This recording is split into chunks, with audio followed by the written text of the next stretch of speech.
So as we recap movement 4, here we find ourselves, and we're going to do a little review before we move forward. And yes, it's fine to hear it audibly, but I'm going to encourage you pretty regularly. Take out a piece of paper, a napkin at a restaurant or wherever you're at, and just try to remember as much as you can of the Panorama timeline. And for me, it's helpful to write it, because oftentimes just hearing it, it doesn't get committed to memory as well as if I write something down. So let's review it together. Our first movement is called the prologue. It has 4 key events, and those are creation, and then fall, flood, and tower.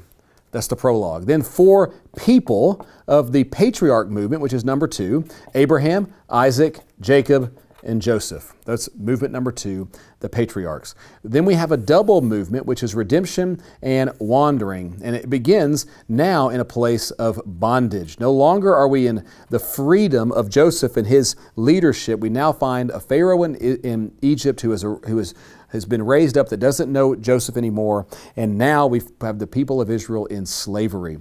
We have a new leader. It's going to be Moses, and he will square off versus, I always put Moses, versus Pharaoh. And they're going to square off around 10 plagues, a steel cage death match, as I like to call it. Then we're going to have 3 key events: the Exodus event, the Sinai event, and the Tabernacle event. Now they will wander. To go to the land, we first have to prepare to depart. We've said before, that can be really, really boring reading. It's the beginning of Numbers. It's the part that might have thrown you off in your year reading Bible plan. If you got past Leviticus, Numbers got you. Prepare to depart, but then we depart. But the people are going to experience rebellion, and that rebellion is going to be at Kadesh Barnea. That's Numbers 13 and 14. And then, because of their rebellion, the people will wander in the desert, and we find ourselves ending that movement on the plains of Moab with the death of Moses. Good so far? Last, we come to the, quote, conquest movement. Moses has died on the plains of Moab. We need a new leader. His name is Joshua. And they will encounter this picture of trust, and her name will be Rahab. To conquer the land, they first have to enter the land. Then they will conquer the land. Remember, that's always in quotes, because they don't do that much conquering, because the very first notch of the next movement will be incomplete conquest. And lastly, they possess the land. They tell everybody where you're going to be living in the land now. And lastly, we have Joshua's challenge or farewell address.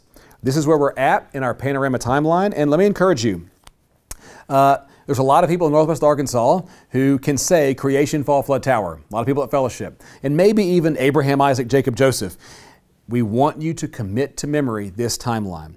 The goal is that when you are reading the biblical narrative, you know where you're at. You know where to hang things on the hooks as you're reading. And especially as we move on from here, we're going to be getting into territory that for a lot of us is unfamiliar and confusing. So stick in there with us. Keep memorizing. Keep reading. Let me encourage you. We're going to now move into the Judges movement, and Judges gets weird. And so we're going to be reading some strange biblical material, and we want to put the narrative in its proper understanding and proper context. So we'll dive in next session with what we call apostasy, or as I like to call it, the downward spiral.